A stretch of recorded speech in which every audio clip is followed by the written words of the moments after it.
Hello everyone, Curious Corduroy here, and today we're going to be checking out the beginner's guide for Marvel Tōkon Fighting Souls. Now this game is interesting because when it was first revealed, it kind of shook the FGC a little bit because it's like, okay, a new Marvel fighter, but it's not Capcom. It's being developed by ArcSys, and it's a 4v4 fighter. What's going on? Is MVC dead? This looks cool. How does it even gonna work? So I'm really excited to check out this guide and figure out how are they going to attempt to get 4v4 to work properly, but how do they intend to try and push the tag fighting genre forward? Because at some point you gotta push this genre forward. It can't just be 3v3 forever and you do the same thing, although I'm sure some people would be fine with that. But it's nice to see somebody trying something a little different, so I'm looking forward to it. So without further ado, let's get started. What do you got, ArcSys? Yeah, it's PlayStation exclusive too. Beginner's Guide. I need it. 皆さんこんにちは。マーベル闘魂ファイティングソウルズディレクター、パチこと関根和人です。この後の映像では基本操作やゲームルールをご紹介します。また開発中のものですが、8月のエボにて世界初週を出展します。ぜひこの動画を見て予習してきてください。皆さんの習とフィードバックを楽しみにしています。それではご覧ください。はい。Battles are 4v4 in a 3 out of 5 round format. The 4 characters on your team share a single vital gauge. A KO is achieved by reducing the opposing team's vital gauge to 0, earning you a round win. The team who takes 3 rounds first wins the match. Simple enough. That's how tag fighters work. The one life bar thing is very interesting, but yeah, it makes sense. I don't think you could juggle 4 different life bars. The assemble gauge sits just below the vital gauge and is used for assist-related mechanics. On the bottom of the screen, you can see your skill gauge. This is needed to perform powerful skills with your lead character. The first round of a match starts off in a 2v2 format. Executing a successful throw or landing certain special moves in just the right location sends the opponent flying and triggers a stage transition, reuniting you with your third and then fourth ally. Okay. I fear I may be too stupid to play this game when it releases. That is interesting. So we're so used to 3v3 tag fighters where you have everyone available from the get-go, you know what order you want them in, you know who you want popped out last.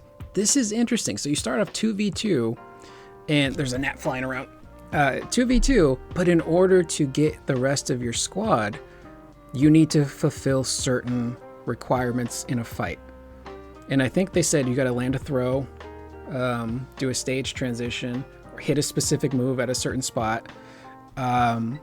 Did they mention something about losing a round yet? Right location sends the opponent flying and triggers a stage transition. Reuniting you with your third and then fourth ally. Your allies also meet up with you when you slam the opponent into the stage corner. A wall splat. Or lose a round. Oh, okay. So wall splats can get you someone, and also losing a round can get you somebody. That is interesting. That could create some very interesting gameplay. What I'm getting so far, sorry for stopping and starting. I feel like this could incentivize like offensive gameplay. The last thing you want is a fighting game that is so defensive that no one's really doing anything or they're afraid to do something. But here it's like, okay, you got 2 to start, but if you want everyone else, you got to actually play. You got to fulfill these requirements to actually unlock them. The losing around and getting a character is interesting though, because now it makes me wonder, in like actual FGC situations, will there be strategies where people purposely lose a round because they want access to a specific character? I'm intrigued and also confused. When an ally meets up with you, the maximum values for your vital gauge and skill gauge also increase. Try to get your team together as fast as you can in order to reach your team's full potential. That's interesting too. Yeah, okay. So when you get a new character, your health bar increases, which makes sense. You're sharing a life bar. That creates opportunities then again for strategy of purposely giving yourself a boost of health at a specific point in a match. I'm intrigued. Gauge and skill gauge also increase. And your Try to skill get your team gauge. together Yeah, as fast as you can that's in interesting order to with reach your team's full potential. meter management. Here's a look at the button layouts for both controller and arcades. Okay, so it is light, medium, heavy. You got unique attack. You have an assemble button. You've got quick skills, quick assemble, quick dash, your movement. Okay, I don't know if they've talked about motion inputs so far. I don't recall reading about that yet. So it is an LMH. Okay, simple enough. Tag fighter, MVC. I can get behind that. I'm familiar with that. Special, unique attack, and assemble. Okay, let's see what else they say. Please keep in mind that these are just the default layouts, but feel free to mix things up in the key config menu to come up with a custom layout that suits your needs and playstyle. Options, such as the ability to set macros for simultaneous button presses, will also be available. Feel free to take a screenshot here and start considering a layout that works for you. That makes sense. I'm a dirty pad player. I can't do arcade sticks. Growing up, we didn't have a lot of arcades around us. We had one arcade in my city, but it wasn't dedicated to fighting games. It kind of had a bunch of things. There was like Zombie Revenge was there, Silent Scope was there. I don't really recall there being any fighting cabinets though, so I grew up playing on a pad. That's how my brain works. I can't fight stick properly. It just doesn't work for me. Basic moves. Left and right directional inputs move your character forward or backward. Fairly simple. Upward inputs perform a jump, and downward inputs perform a crouch. Quickly tap forward twice Dash. or press the dash Straightforward button to so far. perform a dash. Quickly tap back twice or press back and the dash button to perform a back dash. Okay. Dashes and backdashes can also be performed mid-air. Input another upward direction during a jump to perform a double jump.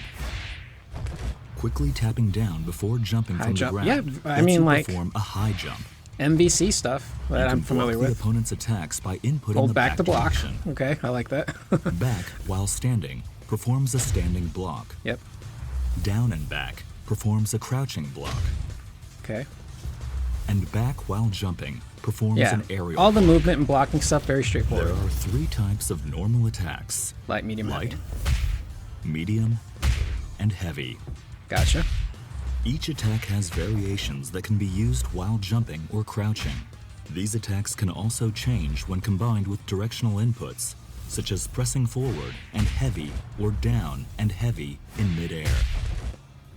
Unique attacks, straightforward. activated with the unique attack button, perform actions distinct to a character's abilities. Yep.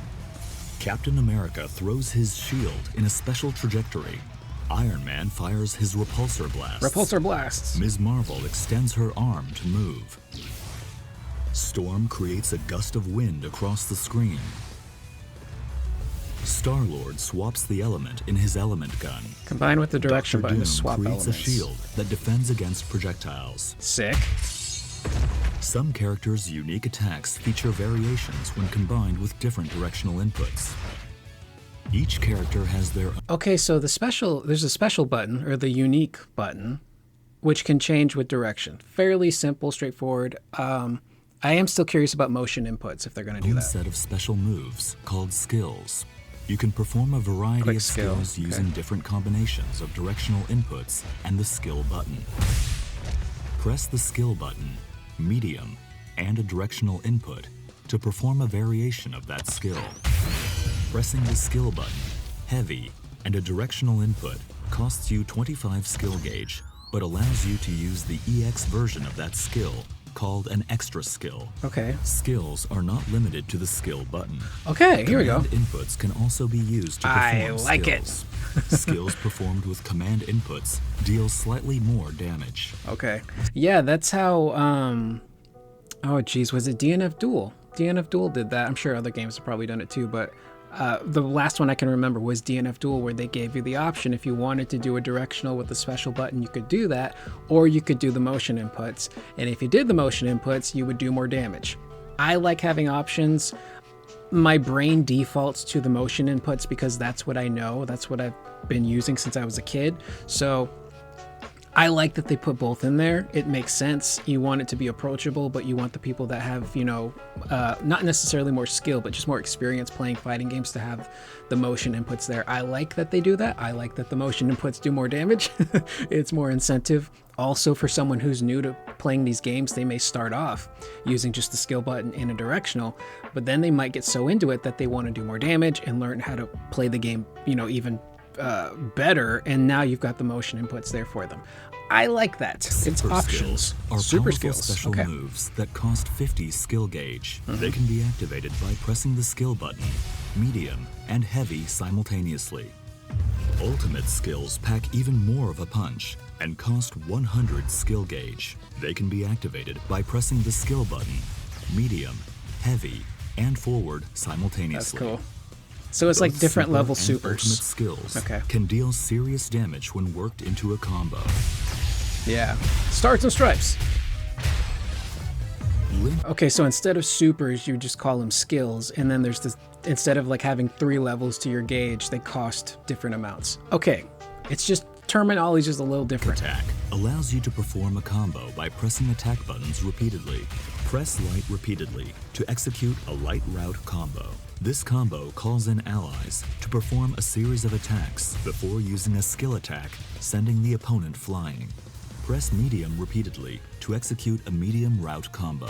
This combo features a skill attack and finishes with a super skill. Relatively simple. Press heavy repeatedly to execute a heavy route combo. This heavy hitting combo features an extra skill before ending with an ultimate skill. That seems kind of easy. You can change routes midway during the link attack as well, such as going from light You can mix to it up. medium Okay. to heavy. The assist attack in the light route powers up with the more allies you have available on your team. Slam launcher. Press down and on your team. Attack in the light route powers up with the more allies you have available on your team. Okay. Slam launcher. You're incentivized basically to assemble your whole team. Press down and heavy near the opponent to launch them into the air. So there's with not the a launcher slam button. Okay. After launching the opponent, you have a set duration of time to perform a series of follow-up attacks while mid-air. With a few attacks in, press down and heavy to perform a powerful knockdown, or forward and heavy to trigger a blowback attack. Assemble assist, activated with combinations of the assist button and different directional inputs, can perform a At the time of this recording, the in-development term assist button was red, but the official in-game term is now the assemble button. Okay, let's start that over. forward and heavy to trigger a blowback attack. Assemble assist, activated with combinations of the assist button and different directional inputs, can perform that's a your assist variety move, of team okay. actions. Press the assist button, or assist and forward, to summon your ally in the first slot. Press down and assist to summon your ally in the second slot, and press back and assist to summon your ally in the third slot. That's easy to follow. You can also swap with your ally character by holding the assist button when calling in the ally. Alternatively, you can swap in your ally by pressing the assist button when an assist attack hits or during your ally's standby animation. Man. If you've summoned multiple assists, you can tag in with the last ally called in. A tag cannot be performed if either your lead character or ally are hit by an opponent's attack during the assist. So it interrupts There it. are various types of assemble assist actions. The assist attacks will change depending on the slot each ally is in. If an ally is summoned in mid-air, or after performing an attack with the lead character. When calling an assist while on the ground, the assist attack type is determined by which slot you are calling in. Okay. Tapping assist summons the ally in the first slot to perform a shooter assist, generally using projectiles. The down and assist input summons the ally in the second slot to perform a vertical assist, generally with an anti-air attack. Lastly, the back and assist input summons the ally in the third slot to perform an assault assist, an attack that leverages the unique abilities of that particular ally. Calling an ally mid-air performs an aerial assist.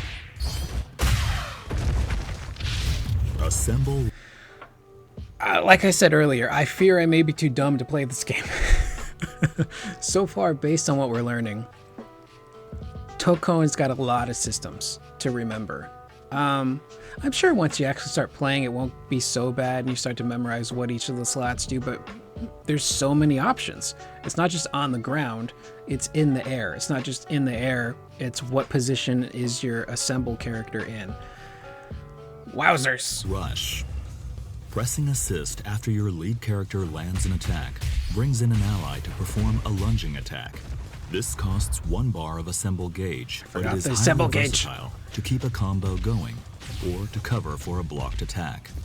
Assemble Smash is a powerful attack that lets you endure hits from the start of your move and until just before your attack lands.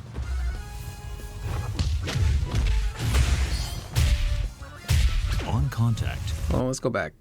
Hang on. And until just before is a powerful attack that lets you endure hits from the start of your move and until just before your attack lands. Wow. On contact, you can spend your assemble gauge to perform a follow-up attack by pressing the assist button. Each ally's follow-up attack costs 1 bar of assemble gauge, but garners stronger effects. The aerial version is a lunging move that tracks to the opponent's position. Assemble counter.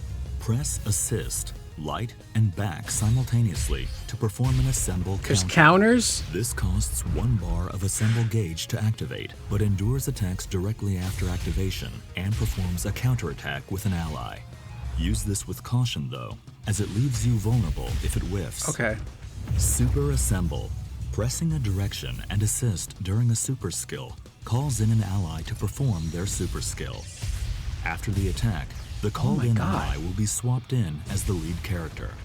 Super Assemble can be performed up to 2 times in a row, making it an effective option, capable of unleashing 3 characters' super skills in one fell swoop.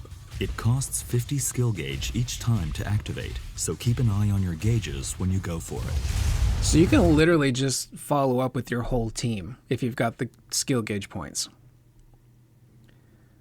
It's information overload. Crossover is a defensive technique that now we're calls playing an basketball ally to cut in while you block.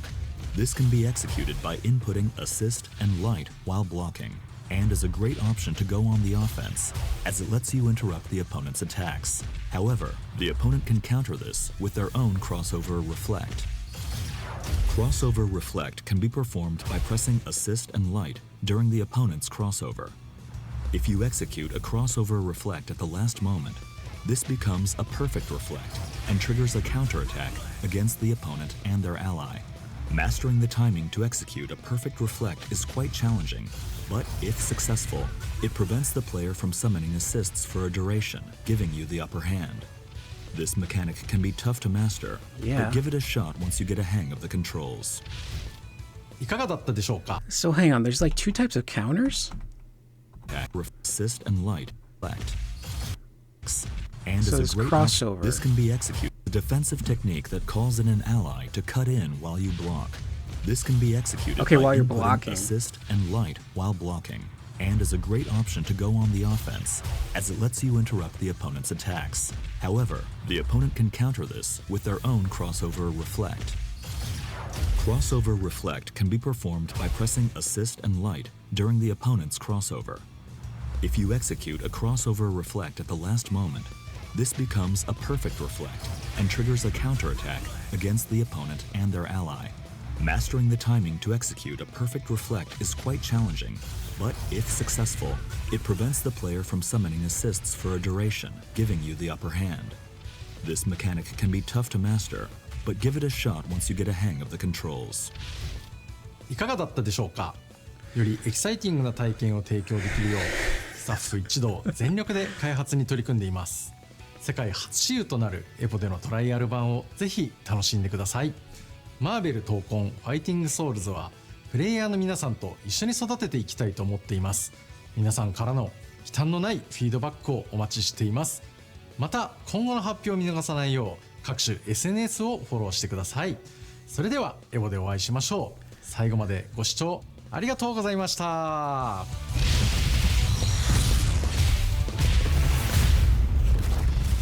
Love the artwork.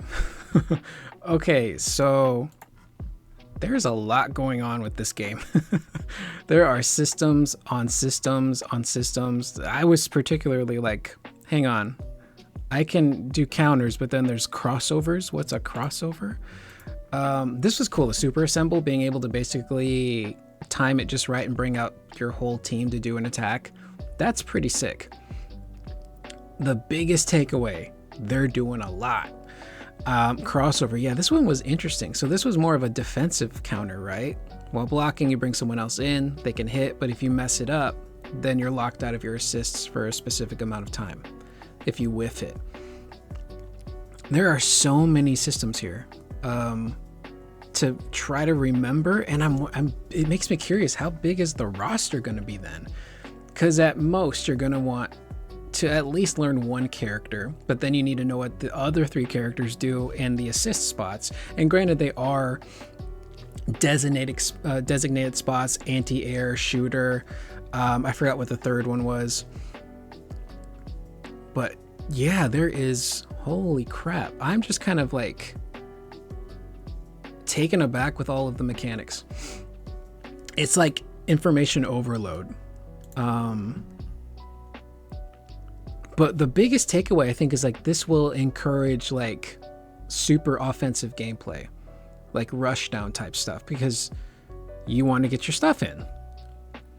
Okay, this was like fairly simple. Like this was like the early kiddie stuff that I could do. But then they start getting into, yeah, quick skill. This is cool. I like giving players the option. If you want to just press a specific button with a directional, you can do that. If you want to do the actual motion inputs, that's cool too. These link attacks start off fairly simple, but it looks like they allow you to mix it up between like light, heavy, or like light, medium, heavy, stuff like that. Yeah, light, medium, heavy. It's once they got into the counters, I'm like, hang on, there's so much here. There's the slam back launcher, all of your assists. So it's very important to know who's in what slot, obviously. Kind of reminds me of MVC2 when you're picking your special style type of like what you want your assist move to be. Do you want it to be anti-air? Do you want it to be projectile? So that's not too bad, I suppose. But yeah, there's a lot going on here. Yeah, this was the assist types. Assemble assist types, that's what it's called. Yeah, there's forward, anti-air, and then that third one, which I forgot what the third one was.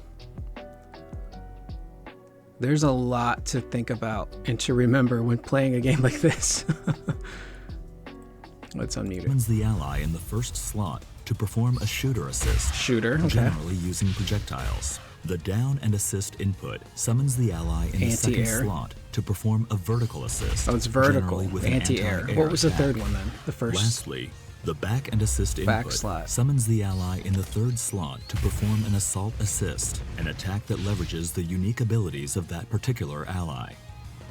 Okay, so that third one is depending on what character you're using. So you have to know what each character is going to be able to do in that slot, because it's going to be different for everyone. Ally mid-air performs an aerial assist. Assemble rush. Pressing assist after your lead character lands an attack. This was pretty cool. Brings in an ally to perform a lunging attack. This costs 1 bar of assemble gauge, but it is highly versatile to keep a combo going or to cover for a block. You could do stuff like this in Power Rangers, right? Battle for the Grid. It's been a while since I played that one. Attack. Assemble Smash is a powerful attack that lets you endure hits from the start of your move and until just before your attack dirty. lands. I like the music so far too. On contact, you can spend your assemble gauge to perform a follow-up attack by pressing the assist button. Each ally's follow-up attack costs 1 bar of assemble gauge, but garners stronger effects. The aerial version is a lunging move that tracks to the opponent's position. It's a tracking move. Doesn't have armor Assemble though. Counter. Press assist, light, and back simultaneously to perform an assemble counter. This costs 1 bar of assemble gauge to activate, but endures attacks directly after activation and performs a counterattack with an ally. Use this with caution though, as it leaves you vulnerable if it whiffs. Okay, so those were the two types. This one is like, as you're actually fighting is when you would use this one, this counter. The other one, the crossover, was meant for more of a defensive thing, if I'm getting this right. Yeah, the super assemble was super cool. That's just like linking supers essentially. Yeah, overall it looks insane. There's a lot of systems here to remember. Not just remembering like what your characters do, but like all of the just basic mechanics of what goes into a fight. What's gonna be really interesting though is at the time of recording this, we're 1 day away from EVO. This game, as they mentioned, is going to be at EVO. I think they're gonna do like an exhibition tournament too. It's gonna be really interesting to get player impressions because these are the legit people who are gonna be testing this game out for the very first time. You know, the moment the FGC gets their hands on this game, they're gonna bust it wide open. They're gonna figure out everything as fast as they can. And it makes me excited to see like actual official matches with professional players and see like how exactly do they approach a fight? How are they gonna utilize this roster? What is their strategy? Like I said before, because if you're incentivized to actually perform actions to assemble your individual members, what's someone's strategy going to be going into a fight? Will they purposely lose a fight or a round to get a character that they want, and then they just start wrecking shop? So it does encourage you to actually engage with the mechanics of the game instead of just being super defensive. So I'm going to be very curious to see actual gameplay footage come out of EVO, see what a lot of the top players are saying about this game, good, bad, in between, what needs to be worked on. I think Maximilian Dude's even going to have the Tōkon devs on his stream at some point because he's going to be streaming for like 80 hours straight, which is insane. But this is pretty interesting. Again, I fear I may be too slow to play this because there's a lot for me to remember. But I'm very excited about watching people play this. That's one of the things I love about every single year EVO. I may not be good at a lot of the games that come out, but watching the people who know what they're doing engage with these systems, and you get some incredible moments at EVO, that's really what I look forward to. So I'm excited to play this game myself. I am more excited to watch people participate in tournaments in this game because I want to see people actually bust this game open. Now, the big elephant in the room. What about Marvel Vs. Capcom? Where is MVC? This game being a thing, I think means we won't get a proper MVC4 for quite some time, which is probably a good thing. Tōkon needs its time, Tōkon time, to be in the spotlight, get people engaged, do what it's going to do, spend a few years maybe, you know, being pretty prevalent within the FGC, and then maybe sometime down the line we'll get like a proper MVC4 because you don't want these both out within similar time frames because they could cannibalize each other because they, you know, might be perceived to be too similar to one another. But I don't think that means that something like Marvel vs. Capcom is actually dead because there's been lots of cool stuff coming out between Marvel and Capcom. There was the updates that they made to the fighting collection by adding new artwork by Shinkiro, all of the new tracks that led some of us to think that, hey, maybe MVC4 is actually coming.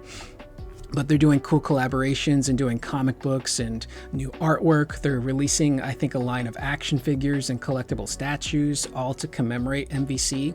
And I think right now that's probably the right way to do it. Let Tōkon shine, do its thing, but over off on the side, MVC can still exist as a property that is being celebrated. It might not be a new game, but it's still being kept in the public eye for people to be like, yeah, we're still around. Don't forget about us. We're doing cool stuff. And maybe a couple years later, we could get a proper MVC4. But this is exciting. I'm just anticipating EVO weekend. What are people going to say about this game? What's the footage going to look like? It's pretty gnarly, but I'm pretty intrigued. But with that being said, that's the video. That was the reaction to the beginner's guide. Let me know in the comments down below, what do you think so far of Marvel Tōkon Fighting Souls? Do you think it might be a little too much, a little overly complicated? Are there specific mechanics that you're kind of worried about? Because I could totally see maybe some of these matches being like a rushdown fest and someone just gets obliterated and it just ends up being maybe not fun to watch. But I'm very curious to see what people have to say so far of this guide. And is there anything in particular that you're looking forward to seeing from Tōkon? Maybe a specific character, stages, whatnot, let me know in the comments down below. I am Curious Corduroy. I will see you guys in the next video. Please remember to always be excellent to one another.